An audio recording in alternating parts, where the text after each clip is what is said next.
আসসালামু আলাইকুম ওয়া রাহমাতুল্লাহি ওয়া বারাকাতুহু। আলহামদুলিল্লাহি রাব্বিল আলামিন ওয়াল আকিবাতু লিল মুত্তাকিন ওয়া উসাল্লি ওয়া উসাল্লিমু আলা সাইয়্যিদিল আমবিয়াই ওয়াল মুরসালিন ওয়া আলা আলিহি ওয়া সাহবিহি ওয়া মান তাবি'আহুম বিইহসানিন ইলা ইয়াউমিদ্দিন। আল্লাহুম্মা লা ইলমা লানা ইল্লা মা 'আল্লামতানা ইন্নাকা আনতাল আলিমুল হাকীম। আল্লাহুম্মা আনফা'না বিমা 'আল্লামতানা ইন্নাকা আলা কুল্লি শাইইন কাদির। সম্মানিত উপস্থিতি, সমস্ত প্রশংসা মহান রব্বুল আলামিনের জন্য, যার অশেষ মেহেরবানিতে আমরা সাপ্তাহিক দার্স অব্যাহত রাখতে পেরেছি, তাই তোরে বলি আলহামদুলিল্লাহ। অতঃপর দরুদ ও সালাম বর্ষিত হোক নবী মুহাম্মদ সাল্লাল্লাহু আলাইহি ওয়াসাল্লাম। আল্লাহুম্মা সাল্লি আলা মুহাম্মদ ওয়া আলা আলি মুহাম্মদ ওয়া আলা আলিহি ওয়া সাহবিহি আজমাইন। আজকের নতুন একটি বিষয় শুরু হবে ইনশাআল্লাহুল আজিজ। সেটি হচ্ছে বাবুল ওয়াকফ, ওয়াকফ সংক্রান্ত বিষয়। তো আজকের বিষয়ে প্রবেশের পূর্বে গত দিনে কি আলোচনা হয়েছিল এটা কি কারো মনে আছে? গত সপ্তাহে হ্যাঁ,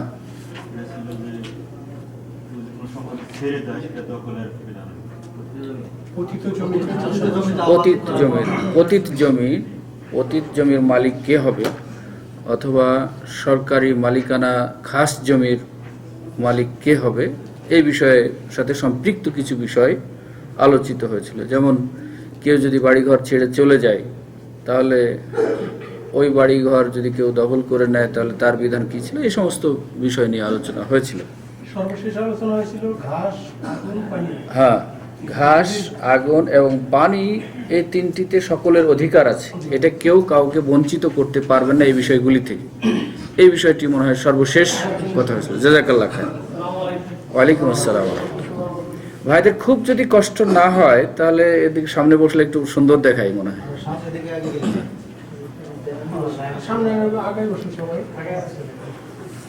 আজকের যে বিষয়টি সেটি হচ্ছে বাবুল ওয়াকফ। যাদের কাছে হাদিস গ্রন্থটি আছে তারা অবশ্যই দেখব, এবং যাদের কাছে আজকে নাই, গতদিনও বলেছিলাম, আজকে আবারও বলছি, আগামীতে নিয়ে আসার চেষ্টা করব সবাই। বরকত থেকে মাহরুম হব কেন? ওয়াকফ শব্দটি আমাদের কাছে খুবই পরিচিত। ওয়াকফ যদিও আরবি শব্দ, কিন্তু আমরা ওয়াকফ বললেই বুঝে নিই যে এটা আমার বাবা মসজিদের জন্য ওয়াকফ করে গেছেন, অথবা মাদ্রাসার জন্য ওয়াকফ করে গেছেন, অথবা এতিমখানার জন্য ওয়াকফ করে গেছেন। এই কথাটা আমরা সহজেই বুঝে নিই। তো ওয়াকফ হচ্ছে আসলে এই ওয়াকফের বিধান কি, ওয়াকফের পদ্ধতি কি, এই বিষয়ে হাফেজ ইবনে হাজার আসকালানী রাহিমাহুল্লাহ বিভিন্ন হাদিস গ্রন্থ থেকে কয়েকটি হাদিস সংকলন করেছেন, মৌলিক কয়েকটি হাদিস। তো সেই মৌলিক কয়েকটি হাদিস আমরা আজকে পড়ে শুনবো ইনশাআল্লাহ আজিজ। তো আসলে ওয়াকফ হচ্ছে, আমরা মনে করি দান করা। ওয়ালাইকুম আসসালাম। মূলত ওয়াকফ হচ্ছে, সেটা জায়গা জমিন হোক, বাড়িঘর হোক, অথবা নগদ মুদ্রা হোক, যাদের জন্য ওয়াকফ করছি তাদের জন্য মালিকানা আমার হাতে থাকবে, কিন্তু ব্যবহারের অধিকার দেওয়া হবে তাদেরকে। তারা বিক্রিও করতে পারবে না, আমিও বিক্রি করব না। এইটা নির্দিষ্ট সময়ের জন্য হতে পারে, অথবা এককালীনও হয়ে যেতে পারে। এবং যারা ব্যবহার করবেন তারা কোন কোন শ্রেণীর মানুষ হবে সেটাও আমরা হাদিসগুলিতে পাবো ইনশাআল্লাহ। তো এই হাদিস, এই অনুচ্ছেদে হাফেজ ইবনে হাজার আসকালানী রাহিমাহুল্লাহ খুবই প্রসিদ্ধ একটি হাদিস সহিহ মুসলিম গ্রন্থ থেকে নিয়ে এসেছেন, যেটি আমরা মনে করতে পারি যে এই অধ্যায়ের সাথে কোনো সম্পর্ক নাই বলে আমাদের দৃষ্টিতে মনে হতে পারে, অথচ এর সাথে যথেষ্ট সম্পর্ক রয়েছে। এই জন্যই হাফেজ ইবনে হাজার আসকালানী প্রথমেই এই হাদিসটি এখানে সংযোজন করেছেন। হাদিসটি আমরা অন্য ক্ষেত্রে বলে থাকি, কিন্তু হাদিসটি মৌলিক তিনটি বিষয় উল্লেখ করা হয়েছে, সেইগুলি এখানে আমরা প্রথম হাদিসটি পড়ি। আন আবি হুরায়রা রাদিয়াল্লাহু তাআলা আনহু আন্না রাসূলুল্লাহি সাল্লাল্লাহু আলাইহি ওয়াসাল্লাম ক্বালা ইযা মাতা ইবনু আদম ইনকাতাআ আনহু আমালুহু ইল্লা মিন সালাসা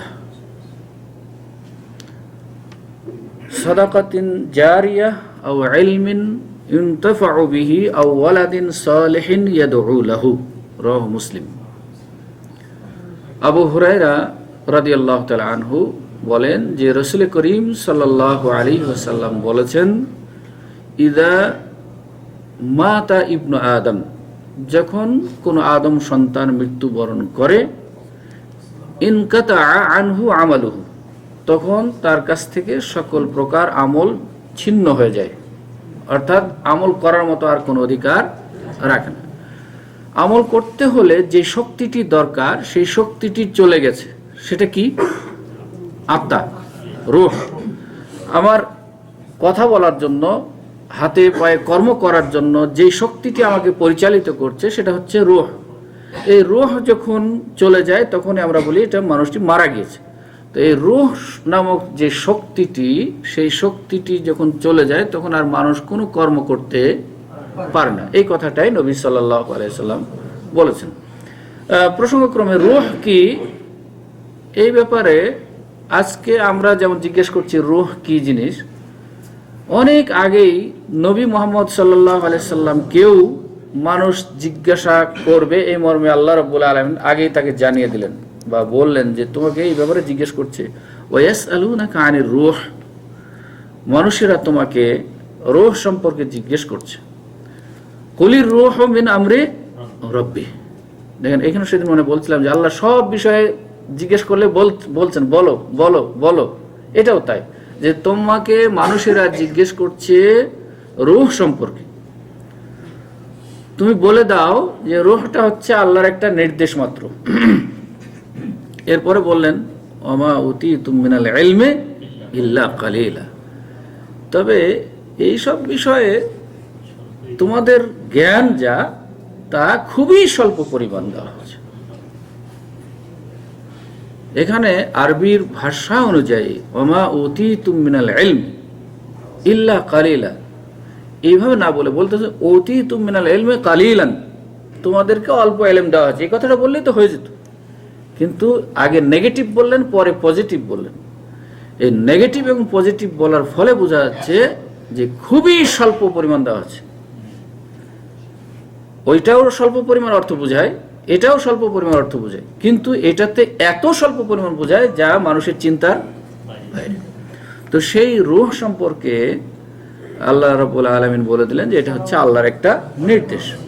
তো এটা যদি আমাদের আলোচ্য বিষয় নয়, তো বলা হচ্ছিল যে এই রূহটা যখন মানুষের দেহ থেকে চলে যাবে তখন আর রূহের বিদ্যমানের ফলে যে সমস্ত কর্মাদি করার ক্ষমতা রাখে মানুষ, সেটা আর করতে পারে না। তাই নবী করিম সাল্লাল্লাহু আলাইহি ওয়াসাল্লাম বলে দিলেন যে যখন মানুষ মারা যায়, রূহটা চলে যায়, তখন তার সকল প্রকার কর্মক্ষমতা ছিন্ন হয়ে যায়, বন্ধ হয়ে যায়, আর কিছু করতে পারে না। তবে ইল্লা মিন সালাসাতি, তিনটি কর্ম যদি সে জীবদ্দশায় করে থাকে তাহলে মনে হবে যেন সে জীবিত অবস্থায় যেরকম কাজ করত, করে ফলাফল ভোগ করত, এই মৃত্যুর পরেও এই কাজগুলি করার, জীবিত অবস্থায় করে যাওয়ার ফলে অনুরূপী মনে হবে যেন তিনি জিন্দা অবস্থায় এই কাজগুলি করছেন। এরকম তিনটি বিষয় নবী সাল্লাল্লাহু আলাইহি ওয়াসাল্লাম বলে দিলেন এই হাদিসটির মধ্যে। অন্য হাদিসে ইবনু মাজাহ একটি হাদিস বর্ণনা করেছেন, সেখানে 7টি বিষয়ের কথা উল্লেখ পাওয়া যায়। আর ইমাম সৈয়দী, হাফেজ ইমাম সৈয়দী, উনি আরো 3টি উল্লেখ বেশি করে 10টির কথা বলেছেন যে এই 10টি কর্ম যদি কেউ জীবদ্দশায় করে যায় তাহলে এই কর্মের ফলাফল জীবদ্দশায় করে যেরকম মানুষ লাভ করতে পারে অনুরূপভাবে তিনি মৃত্যুর পরে এরকম ফলাফল পেতে পারবেন। তাহলে আমরা শুনি 3টি কি কি বিশুদ্ধ হাদিসে ইমাম মুসলিম যে হাদিসটি রচনা করেছেন যে ইল্লা মিন সালাসাতিন, 3টি কর্ম ছাড়া বাকি সব কর্মের ক্ষমতা বন্ধ হয়ে যায়। প্রথম নাম্বার হচ্ছে সাদাকা জারিয়া। সাদাকা মানে আমরা জানি, সাদাকা মানে কি? দান খায়রাত করা। তো দান খায়রাতের সাথে আরেকটা বিশেষণ যুক্ত করেছেন রাসূল সাল্লাল্লাহু আলাইহি ওয়াসাল্লাম, সেটা হচ্ছে সাদকা বললেই হতো, কিন্তু না, সাদকারও এক এক কোয়ালিটি রয়েছে। তো সেই এমন সাদকা যে সাদকাটি জারিয়া অর্থাৎ প্রবাহিত থাকে, চলমান সাদকা। এমন সাদকা করলাম যে আজকে একজন মিসকিনকে খাবার দিলাম, এক সন্ধ্যা খেয়ে শেষ হয়ে গেল, সে বিসমিল্লাহ বলুক, আলহামদুলিল্লাহ বলুক আর না বলুক, শেষ, এর কোনো চলমান রইল না। কিন্তু যদি ওই মিসকিনটিকে একটা পোশাক দিতাম, তাহলে পোশাকটা এখনো পড়ছে, আগামী 2-1 বছর বা 6 মাসও পড়তে পারবে। এটা অন্ততপক্ষে 6 মাসের জন্য হলেও প্রবাহিত থাকলো। তো এইরকম কিছু, আজকে একজন মিসকিনকে রাস্তায় অভাবী দেখে এক গ্লাস পানি পান করিয়ে দিলাম, তিনি অবশ্যই তৃপ্ত হলেন, তৃষ্ণার্ত অবস্থায় পানি পান করে অবশ্যই সে তৃপ্তি লাভ করেছে, আপনার জন্য দোয়া করেছে, আলহামদুলিল্লাহ পড়েছে, কিন্তু এই সওয়াবটি এইমাত্রই শেষ হয়ে গেল। আর যদি এমন কোনো মহল্লায় যেখানে পানির ব্যবস্থা সচরাচর নাই, সেইখানে যদি স্থায়ী একটা পানির ব্যবস্থা করে দেওয়া হয়, নলকূপ দেওয়া হয়, ট্যাপ দেওয়া হয়, ডিপ টিউবওয়েল দেওয়া হয়, তাহলে ওইখান থেকে যতদিন এই টিউবওয়েলটি জারি থাকবে, যতদিন এটা বিদ্যমান থাকবে, ততদিন যত মানুষ ব্যবহার করবে, সকল মানুষের পক্ষ থেকে সওয়াবটি ওই যিনি দাতা তার পক্ষে চলে যাবে। এটা হচ্ছে সাদকা জারিয়া। তো প্রথম নাম্বার হচ্ছে মৃত্যুর পরেও মানুষ কর্ম করার মতো ফলাফল পেতে পারে যদি সে কি করে থাকে? সাদকা জারিয়া করে থাকে। 2 নাম্বার হচ্ছে আও ইলমিন ইনতাফাউ বিহি, এমন ইলম যেই ইলম দিয়ে মানুষ উপকৃত হতে পারে, এমন ইলম যে ইলম দিয়ে মানুষ উপকৃত হতে পারে। এখানে একটা সাধারণভাবে বলে দেওয়া হচ্ছে ইলম, কিন্তু কোন ইলম এখানে উল্লেখ করা হয়নি, যে দ্বীনি ইলম না জাগতিক ইলম, কিছুই বলা হয়নি। কিন্তু পরে যে শব্দটি বলা হচ্ছে ইনতাফাউ বিহি, যেটা তিনি মৃত্যুর পরেও মানুষ উপকৃত হতে পারে, এইরকম ইলম। এখন ধরেন বিজ্ঞানের যত ইলম আছে, বিজ্ঞানের যত জ্ঞান রয়েছে, সেই জ্ঞান দিয়েও তো মানুষ উপকৃত হচ্ছে দুনিয়াতে। আর আজকে যারা আপনারা এই ইলম অর্জন করছেন, যার ফলে মানুষ আপনাদেরকে ওই প্রাককালের মানুষ বলছে, অসভ্য মানুষ বলছে, অসামাজিক মানুষ বলছে দিন শিখার কারণে, এটাও তো একটা ইলম নাকি? এই ইলম শিখার ফলে আপনি সালাত কিভাবে আদায় করতে হবে এটা জানতে পারছেন, আল্লাহর সাথে ঈমান কিভাবে রাখতে হবে সেটা জানতে পারছেন, রাসূলের প্রতি ঈমান কিভাবে রাখতে হবে এটা জানতে পারছেন। এই যে মৌলিক বিষয়গুলি জানতে পারছেন। আসলে রাসূল করিম সাল্লাল্লাহু আলাইহি ওয়াসাল্লাম কোন ইলমের কথা বলেছেন? মূলত সেই ইলমের কথা বলা হচ্ছে যেই ইলম দিয়ে দুনিয়ার ফায়দাও হবে এবং পরকালীন ফায়দাটাও স্থায়ী থাকবে, সেই ইলমের কথা বলা হচ্ছে। এই ইলমটা বিভিন্নভাবে হতে পারে। আজকে সরাসরি আপনি কোরআন শরীফ পড়েছেন, অর্থ শিখেছেন, তাফসীর জেনেছেন, হাদিস পড়েছেন, নিজে আমল করেছেন এবং অন্যদেরকে শিক্ষা দিয়েছেন, এটা একটা, এটা হচ্ছে সরাসরি। আর একটা হচ্ছে আপনি বা আমি কোরআন শরীফ পড়তে শিখতে পারি নাই কোনোভাবে, কোনো কারণে, হাদিস পড়তে জানি নাই, তাফসীর শিখি নাই, ব্যাখ্যা জানি নাই, কিন্তু কোনো আলেম যিনি বিশুদ্ধ ইলম অর্জন করেছেন, যার লেখনী শক্তি ভালো, যিনি কোরআন এবং সুন্নাহর আলোকে সালাফে সালেহিনদের চিন্তার অনুকূলে বিশুদ্ধ বই লিখেছেন কিন্তু প্রকাশ করতে পারেননি, আপনি ওটা জানতে পেরেছেন। জানার ফলে আপনার ওই ইলম নাই, কিন্তু আল্লাহ অন্য কিছু দিয়েছেন, আর্থিক সামর্থ্য দিয়েছেন। এই সামর্থ্য দিয়ে যদি ওই বইটি প্রকাশ করে দেন, তাহলেও আলেমদের মতামত হচ্ছে উনি প্রকাশ করে লিখে যেরকম অধিকারী হবেন, আপনি ওইটি প্রকাশ করার ফলেও সমপরিমাণ অধিকার হন। এবং এটাকে বলা হচ্ছে ইলমিন ইনতাফাউ বিহি, এমন ইলম যে ইলম দিয়ে মানুষ উপকৃত হতে পারে। সুতরাং এটাও কেউ আমরা ছোট মনে করব না, যে আমি তো লিখতে পারি না, অথবা উনি লিখেছেন ওনার বই কেন আমি প্রকাশ করব, হীনমন্যতা যেন না নিয়ে আসি। বরং আমি দেখব যে যিনি লিখেছেন সেই লেখাটা অন্যান্য যোগ্য ব্যক্তিত্বের কাছ থেকে প্রমাণ করে দেখব যে আসলে লেখাটা কোরআন সুন্নাহ ভিত্তিক কি না। যদি হয়ে থাকে তাহলে আমার সাধ্য অনুযায়ী, আমাকে এরকম নয় যে 50,000 টাকা দিয়ে প্রকাশ করে দিতে, এটাও না, আপনি 5 টাকা দেওয়ার মতো ক্ষমতা রাখেন, সেটাই দিয়ে যদি সহযোগিতা করেন, সেটাই আল্লাহর কাছে অনেক বড় হিসাবে দেখা যাবে। তো কাজেই ইলমের ক্ষেত্রে এই বিষয়গুলি সম্পৃক্ত। 3 নম্বর বিষয় হচ্ছে আও ওয়ালাদিন সালিহিন ইয়াদউ লাহু। ওয়ালাদ শুধু বলে দিলেই হতো, সন্তান রেখে যাওয়া, যে সন্তান তার জন্য দোয়া করবে, এটা বলেননি, বরং সন্তানের সাথে আরেকটি বিশেষণ যুক্ত করেছেন। ওয়ালাদ তো বটেই, সেই ওয়ালাদটা কিরকম হতে হবে?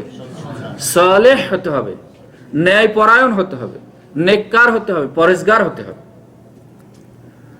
আল্লাহ রাব্বুল আলামিন যেখানেই আমল করতে বলেছেন সেখানে বলেছেন আমিলুস সালিহাত, আমলুস সালিহাত, শুধু বলেন না যে আমল করে দাও। ঠিক তেমনি ভাবে সন্তানের ব্যাপারে যেখানে বলেছেন সেখানে বলেছেন আল্লাহ কি, রব্বি হাবলি মিনাস সালিহিন। শুধু বলে দেননি যে রব্বি হাবলি ওয়ালাদান, বরং শিখিয়ে দিচ্ছেন রব্বি হাবলি মিনাস সালিহিন, আমাকে সন্তান দাও, সেই সন্তান কি রকম হবে? ন্যায়পরায়ণ হবে, সৎ হবে। অন্য জায়গায় কি বলছেন? রব্বি হাবলি মিল্লাদুনকা যুররিয়াতান তাইয়্যিবা, সন্তানাদি দাও, এমন সন্তানাদি যারা তাইয়্যিব, পবিত্র। তাহলে আল্লাহ শুধু সন্তানের কথাই বলেননি, বরং সন্তান চাওয়াটা অপরাধ নয়, সন্তান চাওয়াটা একটা দিনের বিধান। তবে সেই সন্তানটা চাইতে হবে কি? সালেহ এবং তাইয়্যিব। অন্য জায়গায় আল্লাহ কি বললেন? রব্বানা হাবলানা মিন আজওয়াজিনা ওয়া যুররিয়াতিনা কুররাতা আইনুন ওয়াজআলনা লিল মুত্তাকিনা ইমামা। আল্লাহ আমাদেরকে বিবি সন্তান দান করো, এমন সন্তান বিবি যাদেরকে দেখে আমাদের চোখ শীতল হয়ে যায়। সন্তান যদি মদখোর হয়, অ্যাডিক্টেড হয়, তাহলে বাবা মা খুব সুখে থাকে? যতই বাবা খারাপ হোক, বাবা যদিও নিজে অ্যাডিক্টেড হয়, তবুও সে চায় না যে আমার ছেলে নেশাগ্রস্ত হোক, তার মানে অশান্তিতে ভোগে। তাহলে এইটা থেকে যারা মুক্ত হবেন তারাই শান্তিতে, সন্তান দেখে জান ভরে যাবে। তো এই জন্য সন্তানের জন্য যারা আমরা জীবিত আছি তারা দোয়া করা উচিত। এরকম নয় যে যখন সন্তান পেটে এসেছে তখন শুধু এই দোয়াগুলি করি, বলে না, সন্তান হোক আর না হোক, বিদ্যমান থাক আর না থাক, গর্ভস্থ হোক আর না হোক, সর্বাবস্থায় মুসলিমের দায়িত্ব হচ্ছে এই দোয়াগুলি করা, নেক সন্তানের জন্য দোয়া করা। এবং এই দোয়ার ফলাফল নিজের জীবনে বাস্তবে সন্তানদের মধ্যে আসতে পারে, অথবা আমার বংশধরের মধ্যে আসতে পারে। সুতরাং এই যে প্রসঙ্গক্রমে যে হাদিসটি নিয়ে আসলো ওয়াকফের অধীনে, তো এর সাথে শিরোনামের কি মিল আছে? হাদিসের মৌলিক 3টি, একটি হচ্ছে কি বললেন? সাদাকা জারিয়া। 2 নাম্বার হচ্ছে উপকারী ইলম। 3 নাম্বার হচ্ছে সৎ সন্তান, নেক সন্তান। তো এগুলির সাথে এই শিরোনামের সম্পর্ক কি? অক্ষর সম্পর্ক কি? স্পষ্ট সম্পর্ক, যে সাদকায়ে জারিয়া। আর বাকিগুলিতে এলএমটাও সাদকায়ে জারিয়া, এলএমটাও সাদকায়ে জারিয়া। আজকে আমি চলে যাব, কালকে এই এলএম শুনে শুনে বহু মানুষ উপকৃত হবেন। বহু পূর্বের আলেম, যে যার কিতাব আমি পড়াচ্ছি, তিনি তো চলে গেছেন, কিন্তু তার আজকে বেঁচে আছেন কিসের কারণে? এই এলমের কারণে, এই লেখার কারণে। সুতরাং এটা হচ্ছে সাদকায়ে জারিয়া। আর সন্তান কিভাবে সাদকায়ে জারিয়া? হ্যাঁ, যতদিন সে বেঁচে থাকবে, যেহেতু জারিয়া মানে কি? প্রবাহিত থাকা। তো আমি চলে গেছি, কিন্তু আমার ওই কি সন্তানাদি বেঁচে আছে, তারা আমার জন্য দোয়া করতেই থাকবে, এটা অবশ্যই সাদকায়ে জারিয়া। কাজেই শিরোনামের সাথে যথাযথ সম্পর্ক আছে। তাহলে এই 3টি কথা স্পষ্ট সহিহ মুসলিমের হাদিসে পাওয়া গেল যে এই 3টি হচ্ছে ওয়াকফের সাথে সম্পৃক্ত। ওয়াকফ এখন এই 3টির বাইরে নাই, আপনার বা আমার। সাদকা জারিয়ার করার মতো কোনো সামর্থ্য নাই, এলমও নাই, সন্তানাদিও নাই, তাহলে কি করবেন? আর কিছু করার নাই? আচ্ছা, আরো কিছু করার আছে। এরপরে চলেন, ইমাম ইবনু মাজা একটি হাদিস বর্ণনা করেছেন, সেখানে 7টির কথা উল্লেখ করা হচ্ছে। এই 3টি ছাড়াও, এই 3টি সহ আরো 7টির কথা উল্লেখ করা হয়েছে। সেখানে বলেছে আন্না মিম্মা ইয়ালহাকুল মুমিনু মিন আমালিহি ওয়া হাসানাতিহি বা'দা মাউতিহি, যে মানুষ, মুমিন ব্যক্তিরা, মানুষ বলেন এখানে মুমিনের কথা বলা হচ্ছে, যদিও ওই আগের হাদিসে ইনসানের কথা বলা হচ্ছে, আদম সন্তানের কথা বলা হচ্ছে, সেখানে মুমিনও হতে পারে, কাফের ফাসিক যেই হতে পারে। কিন্তু প্রশ্ন করতে পারেন যে আদম সন্তান তো কাফের মুসলিম সবই হতে পারে, তাহলে সবাই কি পাবে? আবার একটু ফিরে যেতে হচ্ছে। পাবে না এই জন্য যে কাফের মুসলিম, কাফের বেদিনরা তারা যে সৎকর্ম করে যাবে, তাদের সৎকর্মের ফলাফল আল্লাহ দুনিয়াতেই দিয়ে দেবেন, সুতরাং সেটা সদকা জারি হিসাবে পাবে না। যেমন আল্লাহ বলছেন ওয়া কাদিমনা ইলা মা আমিলু মিন আমালিন ফাজআলনাহু হাবাআম মানসুরা, কিয়ামতের দিনে তারা, যারা অমুসলিম, যারা ঈমান রাখে নাই, তারা অনেক ভালো কাজ করে গেছে, তো সেইখানে আল্লাহ বলছেন যে আমি ওই আমলগুলির কাছে গিয়ে সব ধূলিসাৎ করে দেব, নষ্ট করে দেব, কোনো ফলাফল তারা পরকালে আর পাবে না। কাজেই মুমিন হতে হবে। তো এই মর্মে ইমাম ইবনু মাজা বলছেন যে আন্না মিম্মা ইয়ালহাকুল মুমিনু মিন আমালিহি ওয়া হাসানাতিহি বা'দা মাউতিহি, মুমিনগণ মৃত্যুর পরেও তার কর্ম এবং সৎ আচরণের ফলাফল যে পেতে পারে, তার মধ্যে কি কি? একটা হচ্ছে ইলমান নাশারাহু, একটা এমন ইলম যে ইলমটা তিনি নিজে প্রসার করে গেছেন, প্রচার এবং প্রসার করেছেন, সেটা নিজে অধিকারী হয়ে অথবা সহায়ক হচ্ছে। আপনি ছাপতেও পারলেন না, অন্যের লেখা, ভালো একটা লেখা আপনি ছেপে দিতেও পারছেন না, কিন্তু অন্ততপক্ষে ওই লেখাগুলি যদি বিক্রয় হয় অথবা বিতরণ হয়, তাহলে ওই লিফলেটটি হোক, বইটি হোক, নিয়ে গিয়ে অন্যের কাছে বিতরণ করে আসলেন, সেটার জন্য এর সমপরিমাণ অধিকার পাওয়া যায় বলে আশা করা যায় ইনশাআল্লাহ। অথবা ছাপতে পারলেন না, কোনো বান্দা ছেপে দিয়েছে, কিন্তু উনি মূল মূল্য ধরে বিক্রয়ের জন্য, বিতরণের জন্য মূল মূল্য ধরেছে, লাভ নিচ্ছেন না, সেখান থেকে 10টা 5টা কিনেও যদি বিক্রয় দিতে পারি, ফ্রি দিতে পারি, তাহলেও সেটা এর মধ্যে শামিল হবে ইনশাআল্লাহ। তাই বলছেন জি, হ্যাঁ, এটাও সহযোগী হচ্ছে। জি, ইলমান নাশারাহু, প্রসার করছে যারা, এমন ইলম যে ইলমটি প্রসার করা হয়, প্রসারের যত পথ ও মাধ্যম আছে সবগুলি এর মধ্যে শামিল। 2 নম্বর হচ্ছে ওয়ালাদান সালিহান তারাকাহু, ওয়ালাদান সালিহান তারাকাহু, যে সৎ সন্তান ছেড়ে গেছে, যেটা আলোচনা হয়ে গেছে। অথবা আও মুসহাফান ওয়ারাসাহু, কোরআন শরীফের নিজে হাফেজ হতে পারে নাই, আলেম হতে পারে নাই, কিন্তু কোন কোরআন শরীফ সে উত্তরাধিকার সূত্রে পেয়েছে, সেটাকে কি করলো? আল্লাহ রাস্তায় ব্যয় করলো, দান করলো। আও মসজিদান বানাহু, অথবা মসজিদ নির্মাণ করলো। এই মর্মে তো হাদিস আপনারা জানেন, মান বানা লিল্লাহি মসজিদান বানাল্লাহু লাহু বাইতান ফিল জান্নাহ, যে ব্যক্তি মসজিদ বানায় তার জন্য আল্লাহ রাব্বুল আলামিন জান্নাতে একটি ঘর বানায়। তবে যদি ভোট পাওয়ার মসজিদ হয়, ভোটের আশায় মসজিদ হয়, তাহলে কি হবে? তাহলে জান্নাত তো পাবে না, জান্নাতের সুগন্ধিও পাবে না। তাহলে কি করতে হবে? ইবতিগা ওয়াজহিল্লাহ, আল্লাহর সন্তুষ্টির জন্য হতো, ইখলাস বিদ্যমান থাকতে হবে।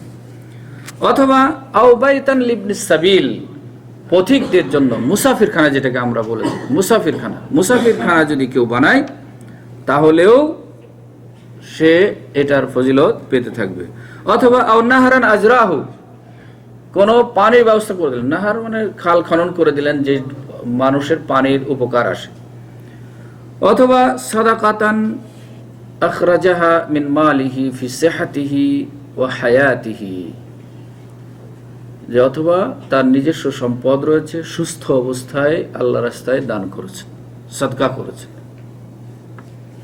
তাহলে তিনি তালহাকুহু বা'দা মাউতিহি, মৃত্যুর পরেও এর ফজিলত পাবেন ইনশাআল্লাহ।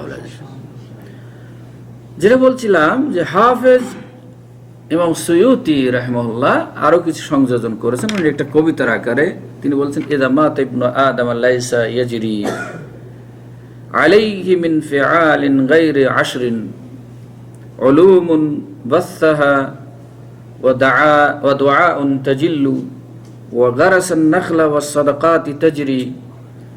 বলছে যে মানুষ যখন মারা যায় তখন তার ফলাফল বিদ্যমান থাকে না শুধুমাত্র 10টি কর্ম ব্যতীত। একটি হচ্ছে এমন ইলম যেটাকে প্রচার প্রসার করলো এবং দোয়া করলো এবং বৃক্ষরোপণ করলো। গারাসা নাখলা, বৃক্ষরোপণের ব্যাপারে ইসলাম বহু উৎসাহিত করেছে। পানি সংরক্ষণের জন্য যেমন আল্লাহ এবং আল্লাহ রসুল বহু উৎসাহিত করেছেন, বৃক্ষরোপণের জন্য এই ধরনেরই উৎসাহিত করেছেন মানুষকে, যেন বৃক্ষ শেষ জীবনের একটি শেষ কর্ম হলেও যেন তোমার বৃক্ষরোপণ হয়। সুতরাং বৃক্ষ যদি কেউ রোপণ করে যান, এমন বৃক্ষ রোপণ করলেন যে বৃক্ষটি মানুষ কি করবে, উপকার লাভ করতে পারবে, হয় ফলদার বৃক্ষ অথবা ছায়াদার বৃক্ষ, কিন্তু এমন বৃক্ষ নয় যেই বৃক্ষ দিয়ে মানুষ ক্ষতি হবে অথবা নেশাগ্রস্ত হবে। আছে নাকি এরকম কিছু? কি আছে? হ্যাঁ, তামাক, মাশাআল্লাহ। আর কি? ওয়াসাদাকা জারিয়া এবং কোরআন শিক্ষা এবং রাষ্ট্রীয় তত্ত্বাবধান করা, রাষ্ট্রীয় সীমার সংরক্ষণ করা এবং কুয়া খনন করে দেওয়া এবং নদী প্রবাহিত করা এবং যারা গরিব মেহনতি মানুষ, পথিক মানুষ, এদের জন্য ঘর নির্মাণ করা যেখানে তারা এসে আরাম বিশ্রাম করবে এবং কোনো অভাবী মানুষের জন্য বসবাসের বাড়ি করে দাও। একটা হচ্ছে পথিকদের জন্য আর একটা হচ্ছে অভাবী মানুষের জন্য বাড়ি। এইভাবে ইমাম ইবনু মাজা কি বলে, হাফেজ সৈয়দি এই কথাগুলি বলেছেন। এটা হাদিসের নয়, কিন্তু ইমাম সৈয়দি তার নিজের মতামত এটা বর্ণনা করেছেন। আরেকটি হাদিস অক্ষর সংক্রান্ত।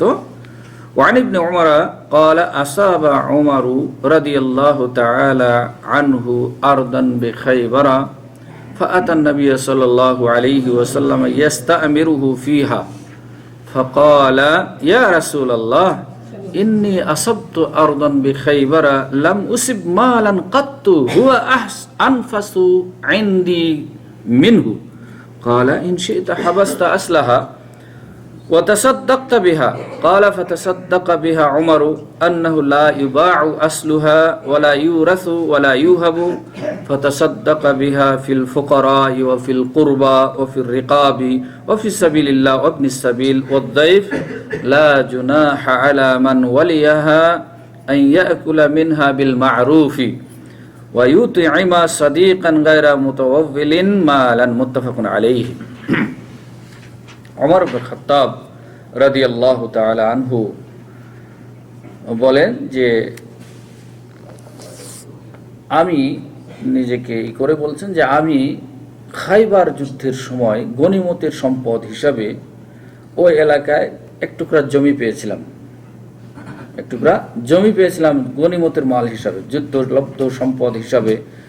তবে এই সম্পদটা আমার জীবনে অন্যান্য সকল সম্পদের চাইতে বেশি উত্তম বলে মনে হচ্ছিল আমার কাছে। আনফাস মানে বেশি উত্তম, ভালো, মূল্যবান। তো আমার কাছে এইটা অন্যান্য সম্পদের চাইতে বেশি দামি মনে হচ্ছিল, দামি ভাবছিলাম আমি। তারপরেও আমি রাসূল করিম সাল্লাল্লাহু আলাইহি সাল্লামের কাছে আসলাম। ইয়াস্তামিরুহু, তিনি আসলেন এই জন্য যে এই বিষয়টি নিয়ে আমি একটু নবী করিম সাল্লাল্লাহু আলাইহি সাল্লামের সাথে পরামর্শ করে দেখি যে এটা তো আমার কাছে অত্যন্ত মূল্যবান সম্পদ, তবে এই সম্পদটা আমি কি করব, আমি নিজে ব্যবহার করব নাকি অন্য কোনো কাজে লাগাবো, এই মর্মে নবী করিম সাল্লাল্লাহু আলাইহি সাল্লামের কাছে পরামর্শ চাইতে আসলেন। তখন তিনি কি বলেন, ক্বালা ইন শি'তা হাবাস্তা আসলাহা, যদি তুমি চাও তাহলে এর মূল মালিকানা তোমার কাছে রাখো, ও তাসাদদাকতা বিহা, এবং এটা সদকা করে দাও। মালিকানা রেখে আবার সদকা করা যায় কেমনে? এটাই হচ্ছে অক্ষ, এটাই হচ্ছে অক্ষ, যে মালিকানা আমার থাকলো, আমি 2 বছরের জন্য দিয়ে দিলাম যে এখানে যা কিছু হবে সব আল্লাহ রাস্তায় ব্যয় হবে, এই কথাটি বললেন। ফলে তিনি কি করলেন, ফাতাসাদ্দাকা বিহা উমর রাদিয়াল্লাহু তাআলা আনহু এটাকে সদকা করে দিলেন। কিভাবে সদকা করে দিলেন? যে আন্নাহু লা ইউবাউ আসলুহা, এর মূল বিক্রয় করতে পারবে না, করা যাবে না। ওয়ালা ইউরাসু, কেউ উত্তরাধিকার সূত্রে মালিকও হবে না। ওয়ালা ইউহাবু, এবং কাউকে দানও করে দিতে পারবে না। ফাতাসাদ্দাকা বিহা ফিল ফুকারা, কাদের কাছে দিলেন সদকা করে?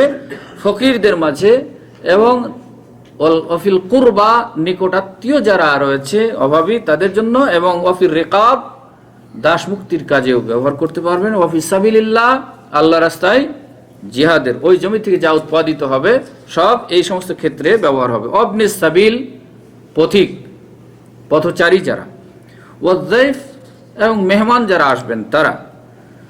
তবে আরেকটু বিষয় বলে দেন, তাহলে কয়টি বলেন? ফকির, নিকটাত্মীয়, দাসমুক্তি, আল্লাহর রাস্তায় জিহাদ এবং পথিক। আরেকটা হচ্ছে জয়ীফ, জয়ীফ নয় জয়ীফ, জয়ীফ হচ্ছে মেহমান। এই কয়টি ক্ষেত্রে ব্যবহার করবে এর লব্ধ সম্পদ। তবে বললেন লা জুনাহা আলা মান ওয়ালিয়াহা, যে এই দায়িত্বটা পালন করবে, জমিটা তো এমনি আবাদ দিবে না, কাউকে তো চর্চা করতে হবে। তো যে চর্চা করবে সে যদি এটাকে উত্তম রূপে চর্চা করে, সুন্নাহ বিধান অনুযায়ী যদি আবাদ করে, এবং সে যদি খায় এবং তার আত্মীয় স্বজনকে, বন্ধু বান্ধবকে যদি খাওয়ায়, তাহলে তার কোনো দোষ নাই।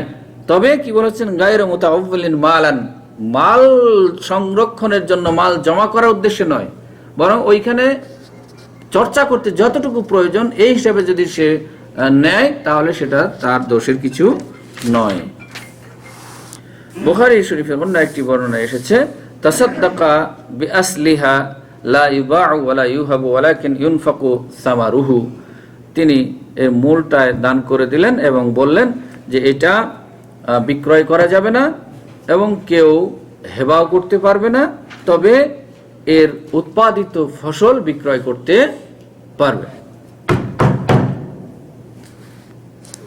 আরেকটি হাদিস, عن أبي هريرة رضي الله تعالى عنه قال بعث رسول الله صلى الله عليه وسلم عمر على الصدقة الحديث وفيه فأما خالد فقد احتبس أذراعه وأعتاده في سبيل الله متفق عليه। অনেক বড় একটা হাদিস, কিন্তু এখানে এনার বিষয়ের সাথে যেটুকু সম্পর্ক সেই অংশটুকু নিয়ে এসেছেন।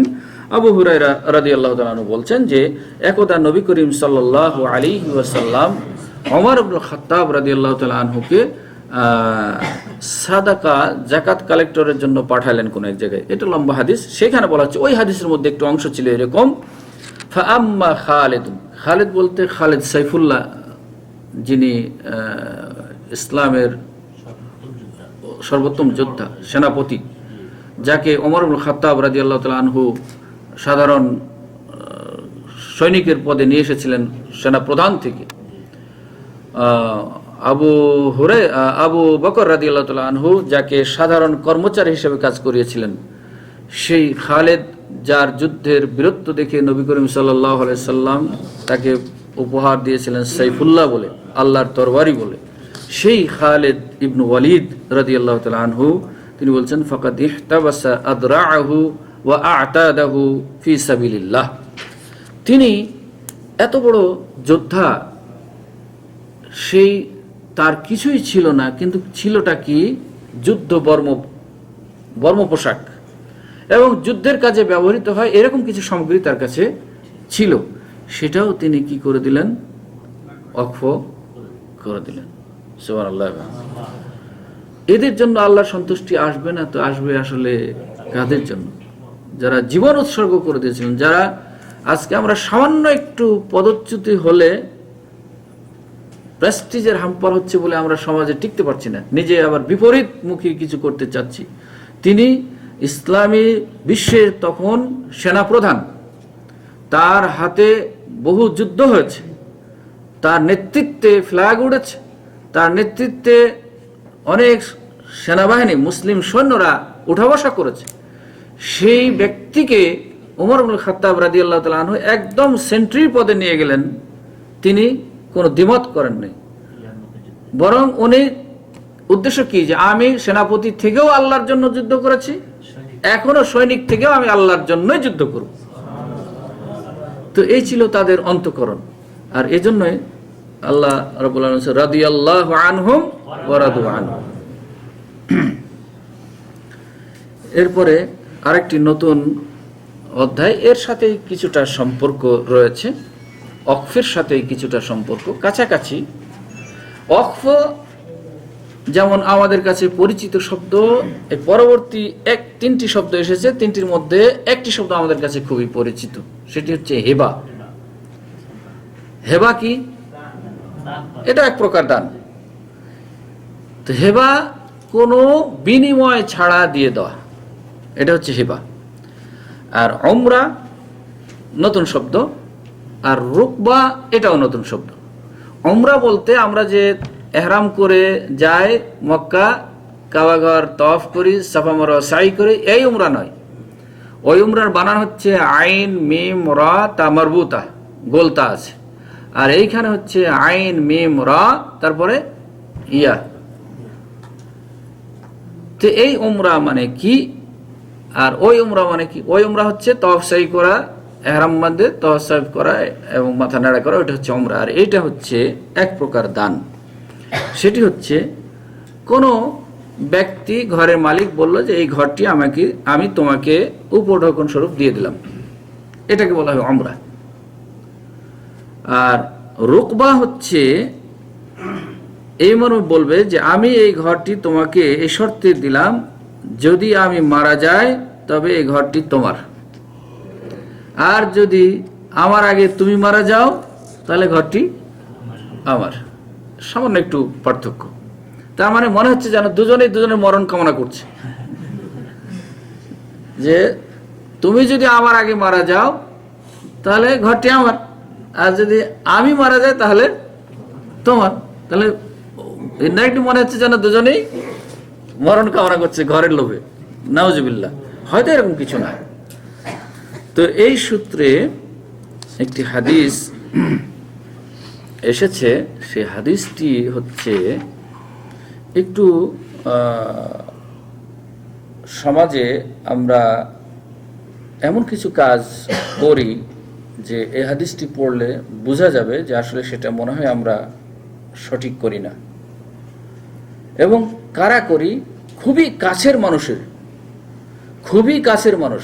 খুবই কাছের বলতে বাবার কাছে সন্তানের সম্পর্ক খুব দূরের, খুবই কাছের, কিন্তু আমরা এই বাবারাই এই কাজটা করি।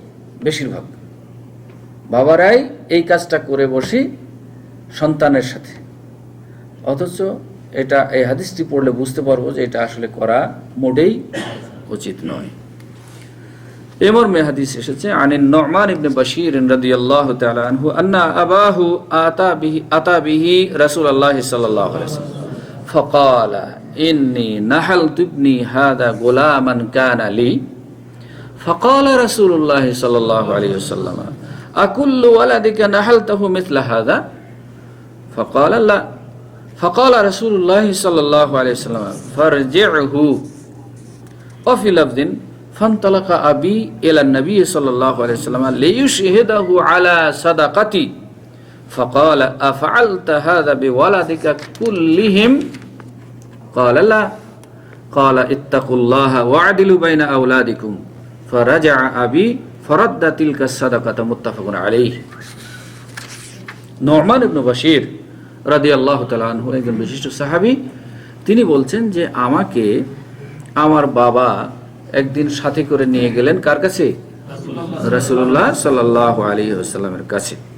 গিয়ে বললেন ইন্নী নাহালতু ইবনি হাদা গোলামান কানা লি, এই যে আমার ছেলেটা দেখছেন, কথা প্রসঙ্গে অন্য কিছু বলেছেন, বলার পরে হয়তো এই কথাটা বলছেন যে আমার এই ছেলের জন্য, এই বেটার জন্য আমার একটা গোলাম ছিল, সেই গোলামটাকে আমি একে দিয়ে দিয়েছি। আমার একটা স্পেশাল গোলাম ছিল, সেই গোলামটাকে আমি এই ছেলেকে দিয়েছি। তখন নবী করিম সাল্লাল্লাহু আলাইহি ওয়াসাল্লাম বললেন আকুল্লু ওয়ালাদিকা নাহালতাহু মিথলা হাযা, তোমার তো আরো ছেলে আছে, তো সব ছেলেকেই কি এরকম একটা করে গোলাম দিয়েছো? বললেন না, লা ফাকাল রাসূলুল্লাহ সাল্লাল্লাহু আলাইহি ওয়াসাল্লাম ফারজিহু, অতএব তুমি গোলামটা ফিরিয়ে নাও। যদি সব সন্তানকে সমান করে দিতে পারতা এরকম একটা একটা করে গোলাম, তাহলে তোমার জন্য বৈধ ছিল, কিন্তু যেহেতু সবকে সমান করে দিতে পারো নাই, অতএব এই গোলামটা ফিরিয়ে নাও। বলে আমরা তো গোলাম দিই না হুজুর, আমরা কি দিই? জমিন দিয়ে দিই, ভালো বাড়িটা দিয়ে দিই। গোলাম তো একটা ছোট জিনিস, গোলাম তো এখন নাইও আমাদের দেশে, অসুবিধাটা কি? গোলাম যদি একটা দেওয়া বৈধ না হয়, তাহলে এর চাইতেও সম্পদ আপনি দিয়ে দিচ্ছেন আরেকজনকে, বসবাড়ি থেকে বঞ্চিত করছেন, মাহরুম করছেন, করে আপনি অন্য আরেকজনকে দিচ্ছেন। অন্য একটা বর্ণনা এসেছে, এই অর্থটা একটু ভিন্ন, সেটি হচ্ছে মূল বিষয় একই।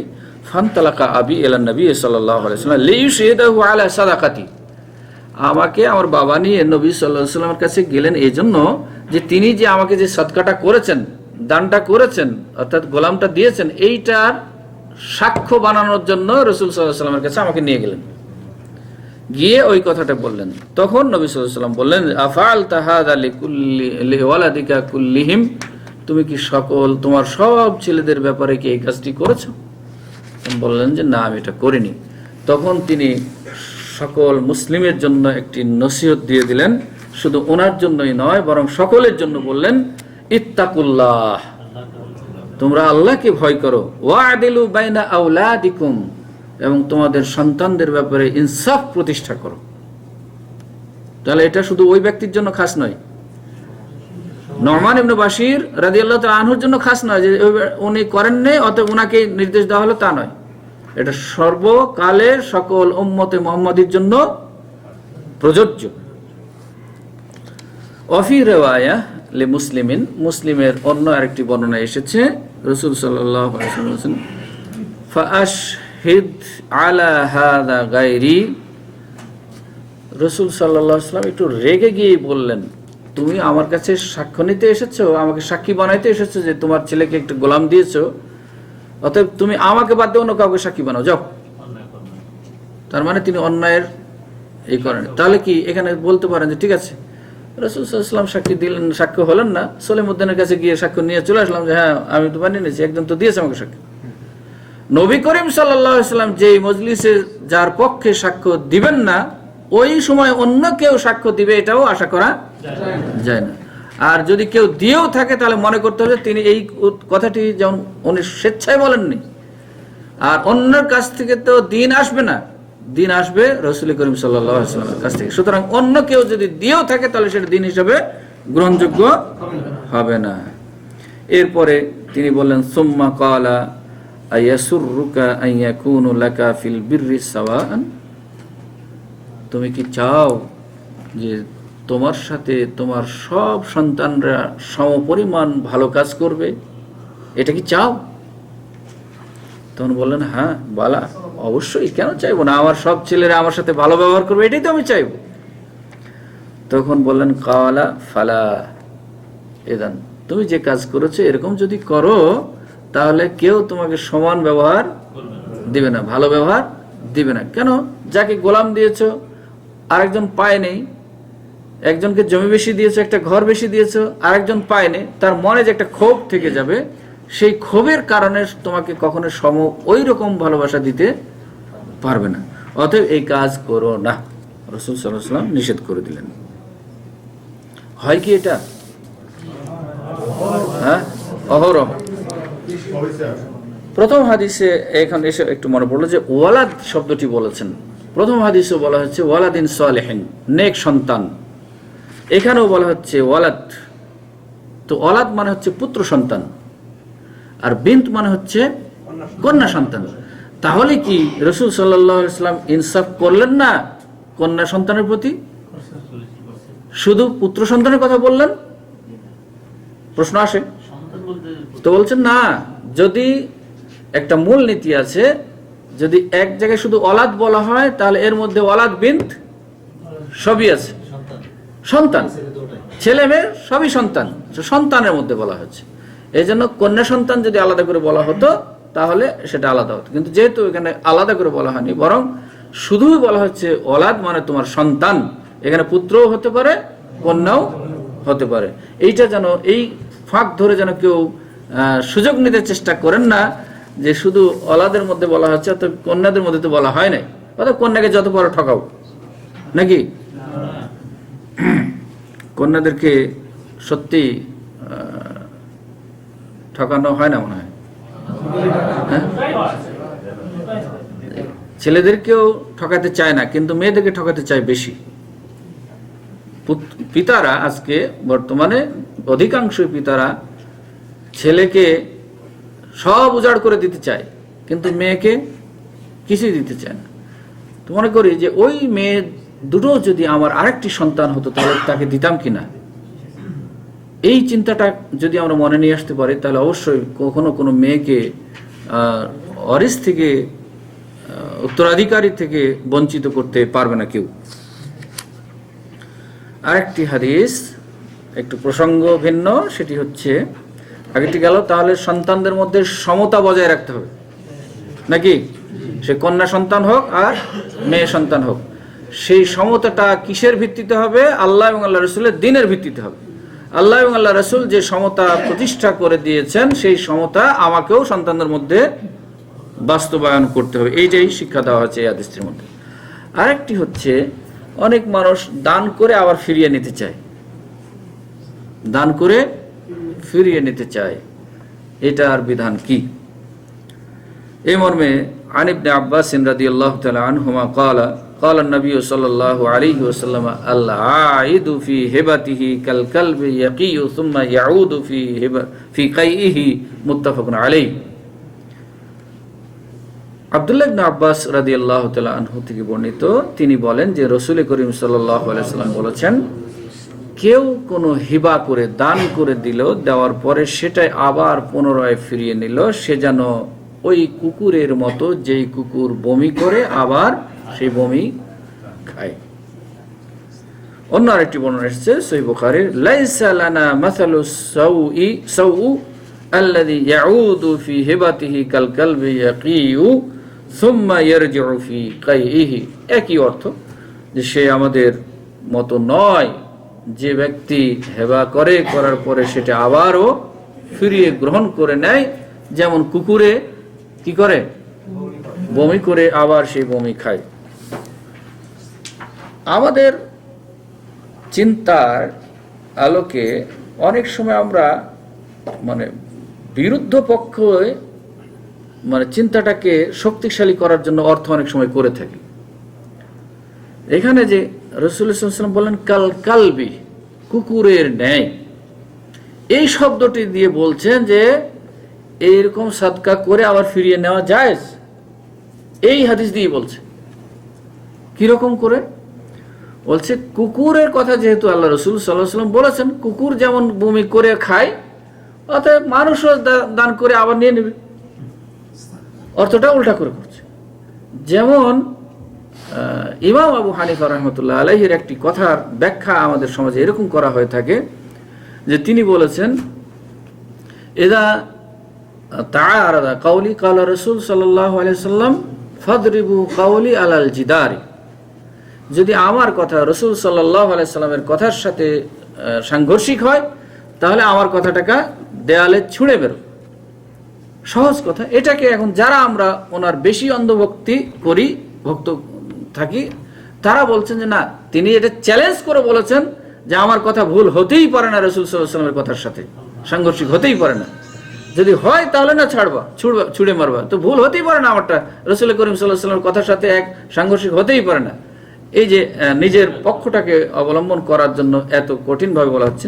তো এখানেও যারা বলছেন যে না ফিরিয়ে নেওয়া বৈধ, তারা বলছেন যে কুকুরের কথা বলেছেন যেহেতু রাসূল সাল্লাল্লাহু আলাইহি ওয়াসাল্লাম, আর কুকুর যেহেতু ফিরিয়ে বমি করে আবার খেতে পারে, অতএব মানুষও যদি কেউ নিতে চায় নিতে পারে। নাউজুবিল্লাহ, এটা নয়, এই কথাটি গ্রহণযোগ্য নয়।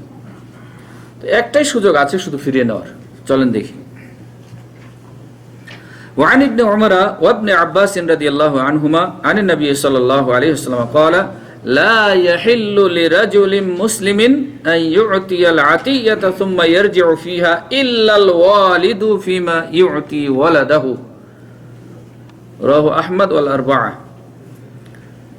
আব্দুল্লাহ ইবনে ওমর এবং আব্দুল্লাহ ইবনে আব্বাস রাদিয়াল্লাহু আনহুম হতে বর্ণিত, তিনি বলেন যে রাসূল সাল্লাল্লাহু আলাইহি সাল্লাম বলেছেন, তারা বলেন রাসূল সাল্লাল্লাহু আলাইহি সাল্লামের কাছ থেকে উদ্ধৃত করে বলেন যে লা ইয়াহিল্লু লিমুসলিমিন লা ইয়াহিল্লু লিরাজুলিন মুসলিমিন, কোন মুসলিম ব্যক্তির জন্য এটা হালাল নয় যে সে কোনো দান করবে আবার সেই দানটি ফিরিয়ে নেবে, এটা কোনো মুসলিমের জন্য বৈধ নয়। তবে ইল্লাল ওয়ালিদু ফিমা ইউতি ওয়ালাদাহু, কোন পিতা যদি কোন সন্তানকে কিছু দিয়ে থাকেন তাহলে সেটা ফেরত নিতে পারবে। এই মর্মে আপনাদের রায় কি? হ্যাঁ, হাদিস সহিহ। কোনটা ছিল? হ্যাঁ, তাহলে এটা দেওয়া, তাহলে ওইটার সাথে এটার সাথে কি হচ্ছে? সাংঘর্ষিক বলে মনে হচ্ছে নাকি? পিতা যেহেতু সবার অভিভাবক, তাহলে যদি হয়তো ভুলে দিয়েছে কোনো সন্তান, বলে না, স্বেচ্ছায় যদি দেয় তাহলে ফিরিয়ে নিতে। জি, আনতা ও মালুকা লিআবিকা, তুমিও তোমার বাবার, তোমার সম্পদও তোমার বাবার। সুতরাং বাবা যদি সাময়িকভাবে দিয়ে থাকেন এটা সাদকা স্বরূপ নয়, বরং তাকে এমনি দিয়েছেন। এই সূত্রে বলা হচ্ছে যে বাবা যদি কখন দিয়ে থাকে তাহলে ফেরত নিতে পারবে, এবং ওই ক্ষেত্রে এটা আরও সমন্বয় করে দেওয়া হচ্ছে ওইটার ক্ষেত্রে যে বাবা দিয়েছেন, হয়তো কোনো ক্রমে দিয়ে ফেলেছেন, পরে অনুভূতি হয়েছে যে না এটা দেওয়া তো ঠিক হয়নি, অন্যদের সাথে সমতা থাকছে না, তখন তিনি ফিরিয়ে নিতে পারবেন। এটা শুধু সন্তানদেরকে দিলেই, এছাড়া নয়। আরেকটি হাদিস, টাইম কি শেষ? وعن عائشة رضي الله تعالى عنها قالت كان رسول الله صلى الله عليه وسلم يقبل الهدية ويثيب عليها। আয়েশা রাদিয়াল্লাহু তাআলা আনহা বলেন যে নবী করিম সাল্লাল্লাহু আলাইহি ওয়াসাল্লাম, এটা আরেকটা প্রসঙ্গ, সেটা হচ্ছে যে হাদিয়া বিনিময় করার, উপঢৌকন, গিফট আদান প্রদানের বিষয়। তবে গিফট আদান প্রদানের ক্ষেত্রে মূল নীতি মনে রাখতে হবে যে আমি যে গিফটটি বা হাদিয়া উপঢৌকন যে দিচ্ছি সেটা শুধুমাত্র আল্লাহর সন্তুষ্টি বিধানের জন্য, দুনিয়ায় তার কাছ থেকে বিনিময় অন্য কিছু আশা করে দিচ্ছি না, এই সূত্রে জায়েজ। আর যদি দুনিয়ায় ওনার কাছ থেকে কিছু অন্য দিক থেকে ফায়দা নিব এই উদ্দেশ্য যদি দেওয়া হয় তাহলে সেটা কিসের পর্যায়ে যাবে? ঘুষের পর্যায়ে যাবে, আর ঘুষ ইসলামে হারাম। তো এখানে আয়েশা রাদিয়াল্লাহু তাআলা আনহা বললেন যে কানা রাসূলুল্লাহ সাল্লাল্লাহু আলাইহি ওয়াসাল্লাম ইয়াকবালুল হাদিয়াতা, রাসূল সাল্লাল্লাহু আলাইহি ওয়াসাল্লামকে কেউ হাদিয়া দিলে, উপঢৌকন দিলে তিনি এটা গ্রহণ করতেন, কবুল করতেন। ওয়া ইউসিবু আলাইহা, এবং এর বিনিময়ে আরো কিছু দিতেন, সওয়াব দিতেন। সওয়াব বলতে দুই ধরনের, একটা হচ্ছে নগদ কিছু দিতেন, আর একটা হচ্ছে কিছু দেওয়ার মতো না থাকলে বলতেন জাযাকাল্লাহু খায়রান। এটা আলহামদুলিল্লাহ এই দেশে থাকার ফলে আমাদের অনেকের শিখা হয়েছে, যে কোনো একটা ছোট কাজ করলেও আমরা বলি জাযাকাল্লাহ খায়র অথবা বারাকাল্লাহ ফিক, এটা চালু রাখা উচিত যে কোনো ধরনের উপকার পেলেই। তো এখানে যেমন এর আগে একদিন পড়া হয়েছে যে রাসূল করিম সাল্লাল্লাহু আলাইহি ওয়াসাল্লাম মা আয়েশা রাদিয়াল্লাহু তাআলা আনহার ঘরে ছিলেন, অন্য এক ঘর থেকে কি এসেছিল? খাবার এসেছিল। তো কি করেছিলেন? বাটিটা ভেঙে গিয়েছিল, ভেঙে ফেলা হয়েছিল। পরে তিনি আরেকটা কি করলেন? অন্য একটা বাটি দিলেন এবং সাথে খালি বাটি দিয়েছিলেন না। তাহলে আমরা এখানে অনেক ভাই দেখি যে কেউ যদি কিছু দেন বাটি ভরে আর বলে দেন ভাই বাটি কিন্তু খালি দিবেন, আগে বলে দেয়। মাশাআল্লাহ, তারা একটু বেশি সতর্ক হতে চায়। কিন্তু যদি কেউ ফেরত দেয় কিছু তো নেবেন না কেন? সুযোগ দিন, আপনি যেমন নিতে চাচ্ছেন ওনাকেও একটু সুযোগ দিবেন। তাও যদি না হয় কি হচ্ছে কথা, যে একটু ঝোল হলেও বেশি করে দিয়ে তাকে দেওয়ার চেষ্টা করতেন। তো সুতরাং রাসূল সাল্লাল্লাহু আলাইহি ওয়াসাল্লামের কথা মা আয়েশা রাদিয়াল্লাহু তাআলা আনহা বললেন যে তিনি হাদিয়া গ্রহণ করতেন এবং এর বিনিময়ে আরো কিছু তাকে দিতেন, সেটা নগদ হতো অথবা তার জন্য দোয়া করে দিতেন, সওয়াব দিতেন। জি, আরেকটি হাদিস, عن ابن عباس رضي الله تعالى عنهما قال وهب رجل لرسول الله صلى الله عليه وسلم ناقة فأثابه عليها فقال رضيت؟ قال لا فزاده فقال رضيت؟ قال لا فزاده فقال رضيت؟ قال نعم। আব্দুল্লাহ ইবনে আব্বাস রাদিয়াল্লাহু তাআলা আনহু বলেন যে জনৈক ব্যক্তি নবী করিম সাল্লাল্লাহু আলাইহি সাল্লামকে একটা উট হাদিয়া দিলেন। কিসের উদ্দেশ্যে দিয়েছিলেন? আজকে আমাদের নেতাদেরকে দেয়। হ্যাঁ, না না, ওটা না। আপনারা, আপনি এবং আমার মতো মানুষেরা নেতাদেরকে গাড়ি কিনে দেয়। হ্যাঁ, নেতা হয়ে গেলে, মন্ত্রী হয়ে গেলে আর তার কেনা লাগে না। কে দেয়? পাবলিকে কিনে দেয়। কেন দেয়?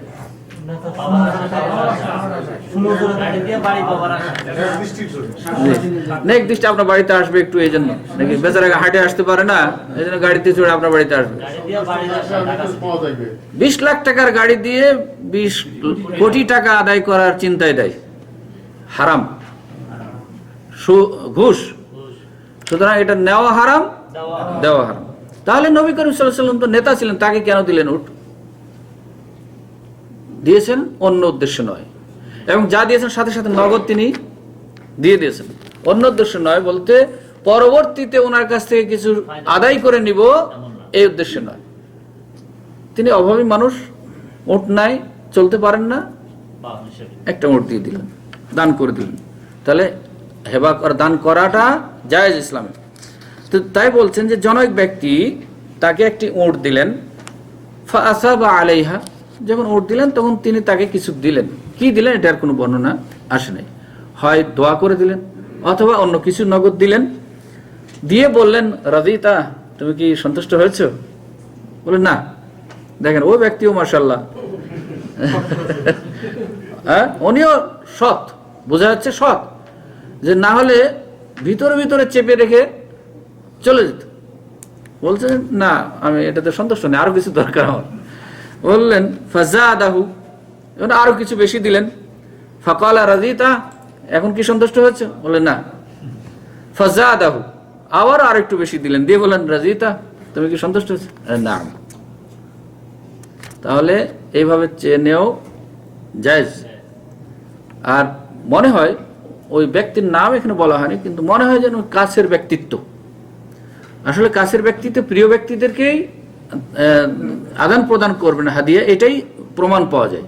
এবং প্রিয় ব্যক্তির কাছ থেকে যে উনি আবার চেয়ে ফেরতের ক্ষেত্রে আবার যে দাবি করে নিচ্ছেন, সেটাও জায়েজ, এটা প্রমাণ পাওয়া যায়। আজকে এই পর্যন্ত থাক। বারাকাল্লাহু ফিকুম। আল্লাহ হায়াতে বাঁচালে এর বাকি অংশ কিছুটা রয়ে গেল। আমরা এই হেবার সংক্রান্ত কিছু কয়েকটি হাদিস থেকে গেছে। আল্লাহ হায়াতে বাঁচালে আমরা পরবর্তী ক্লাসে বলার চেষ্টা করব ইনশাআল্লাহুল আজিজ। আমরা যা পড়লাম সে অনুযায়ী যেন আমল করার চেষ্টা করি। আমরা প্রশ্ন উত্তর নিব। তার আগে একটি অনেক আগে এসেছে, আমরা এটাকে জবাব দিয়ে নিই, তারপরে আপনাদের প্রশ্ন।